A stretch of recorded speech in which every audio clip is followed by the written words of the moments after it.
What do you think I am doing? Igbo bụ Igbo, ekenekwa m ọzọ. Ọ bụrụ na ị bụ nwa afọ Igbo, biko bịara m nso. Nwanne m, ndị Igbo si na agadi nwaanyị anaghị aka nka n'egwu ụmụ abụọ. I mere ihe dị otu a, ọ ga-ịnọ n'ụlọ. Anyị na-emecha akwụ. Ụgwọ akwụ adụ anaghị n'aka. Ụgwọ akwụ ọ dịgo gị n'aka.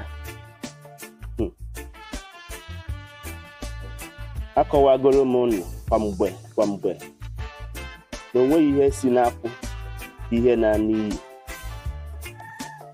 Ihe ọbụla si n'akwụ nwere purpose ọ na-arụ.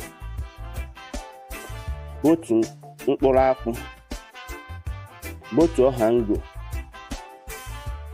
otu mmanụ akwụ, otu uduke, otu ichere. Ihe ọbụla si n'akwụ